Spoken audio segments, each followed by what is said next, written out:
how can the artist live with this fear of living in a republic of offended sentiments? Because you're constantly, you talked about courage, but in the face of being told that your head will be cut off, or your nose will be cut off, or being slapped, or being abused, how does the artist find that moral courage to speak up? I must say, I feel like a fraud. I don't actually live in India, so I live outside India. But I feel that my colleagues who do live in India are facing this every day. This is a reality. What can you make art about, and what can you not make art about? Our voice can only be heard collectively, and I think we still haven't come to that perspective. Right. Individual voices are fine, but there has to be a moment, and it has to come soon, where artists join together to transgress this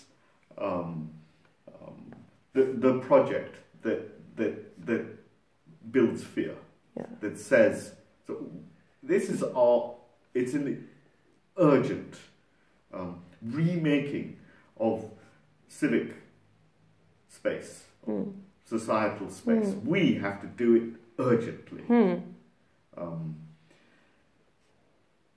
A terribly difficult problem.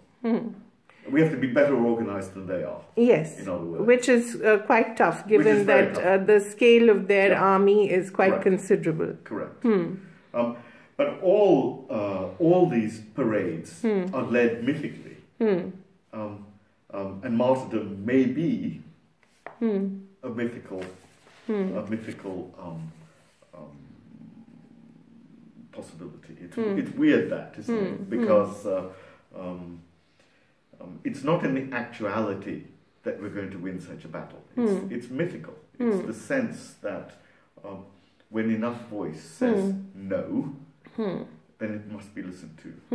And maybe that comes, and hidden in it is a kind of death, isn't it? That's the fear, that's the thing, defacement, death, and exclusion. Right. But isn't that the métier of the artist? That's what we've got to do. Yes. So it's a difficult problem. You talked of how you feel like a fraud, but they can get you wherever you are now. You know that, and I think social media has made that particularly toxic. It's made the universe so toxic. It can make life hell. But what has happened? So alongside this, we have to ask other questions about what has happened to our society, that we even have to discuss this in terms of fear. Where is the rule of law, so to speak? What happened to our judicial system? Why is it? Why and how are our lawyers and promoters of free speech so silent? What's wrong with them? It's all about institutions and being eroded from within. So exactly. So civic societies there have been eroded to such an extent in India that all these traditional forms of checks and balances, they are no longer there. Right. Yeah, and I think we have to, as citizens, we have to question that loudly, clearly, again and again and again. It's interesting. In a way, what happened to you in Versailles was also a bit like this. But you bore that rather well, and you sort of stuck to your guns.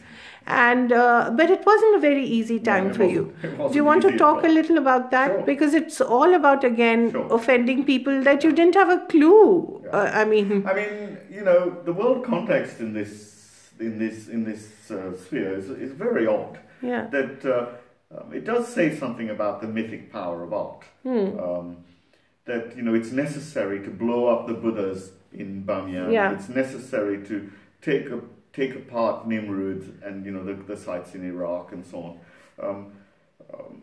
Clearly, they hold psychic power, a collective power, collective consciousness of something that's much more important than us. So in my small way, in Versailles, I looked to make a work that would at least question this perspectival, centric male space, precisely.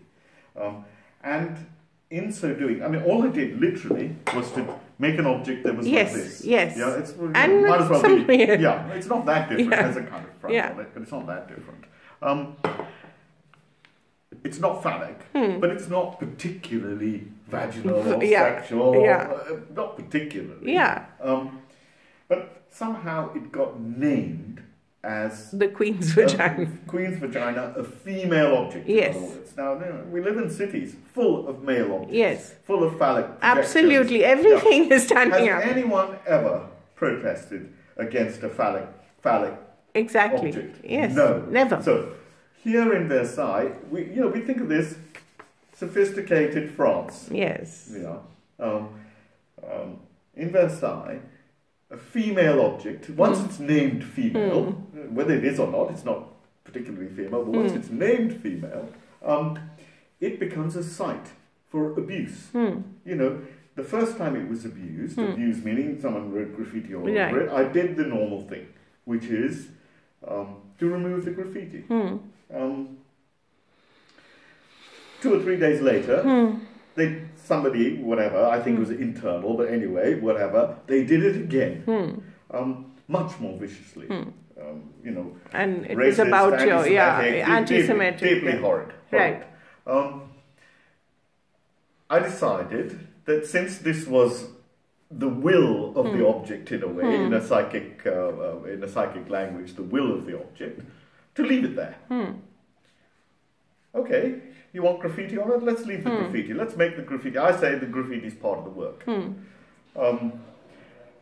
There was a hue and outcry about that. I mean, in my sense, never waste a good crisis. A good crisis is also bringing forth something. All this. This poison and this underbelly. Matter, exactly. This matter that sits. Never waste a good crisis. I love that line. That's what we are going through. So you said they have huge power to bring forth. Matters that lie. Crises bring forth the questions that lie underneath what's apparently on the shirt. So I decided that the right thing to do was to leave the graffiti on the piece. Within hours, I got a call from the president's office, who was Hollande at the time, to come and see him. I went to see the president. I got off the train in Paris, and I had armed guard, through.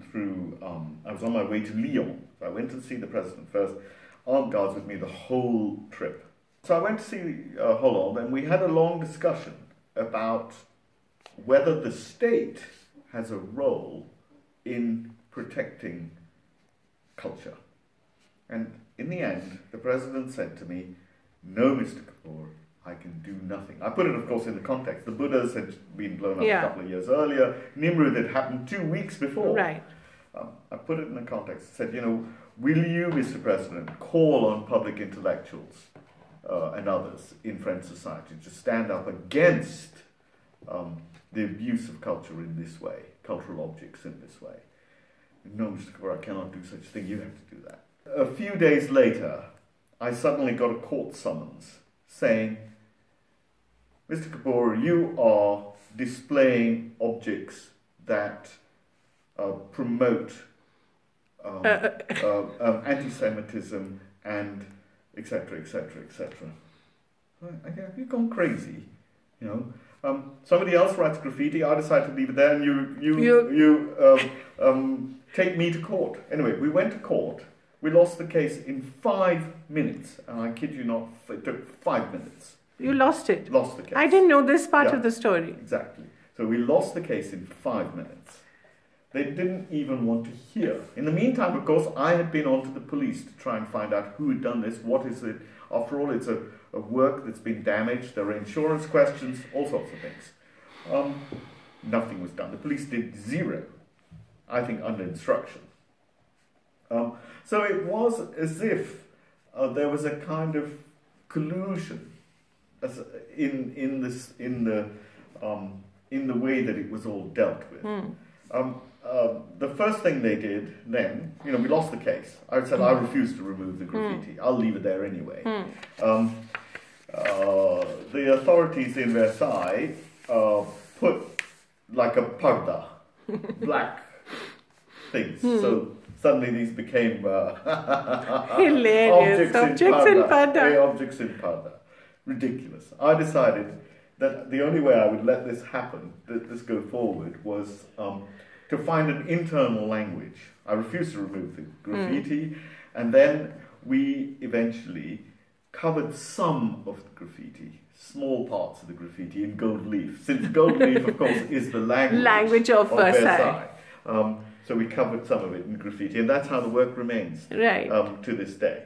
Now, the whole way it was dealt with was appalling. But it does speak to the idea that public objects, mythic life of their own, with all kinds of implications that, as the artist, you're not in control of. Right. Yeah.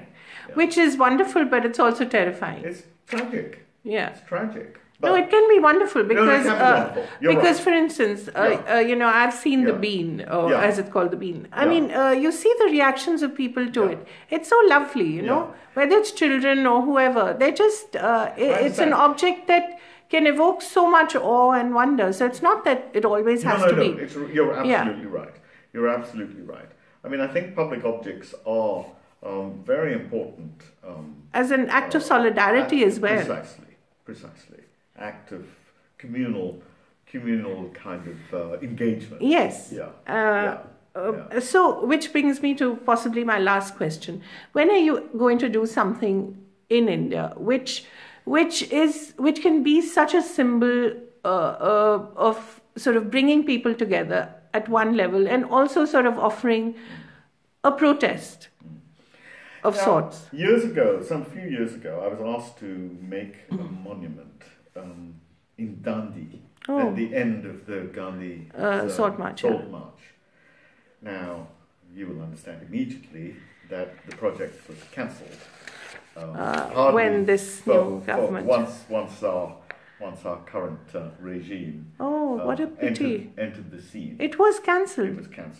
Then there was another project to build a new stepwell at a new university being opened in Ahmadabad. Oh yes, there's a new university there. Yes, exactly. A very fine one. A very fine one. Okay. But once again, it was cancelled. The project was designed, ready to go. Everything was there and set, and cancelled. Again. For precisely the same reason. But what are the reasons they offer you when they do this? No reasons offered. No reasons offered. I've been very critical of Modi. Yes, as you should be. And in a note that I wrote, a little piece I wrote for The Guardian 3 years ago, I said that his regime was akin to a Hindu Taliban. I'm afraid I stick to that, and I'm afraid it is more true now than it was then. Absolutely.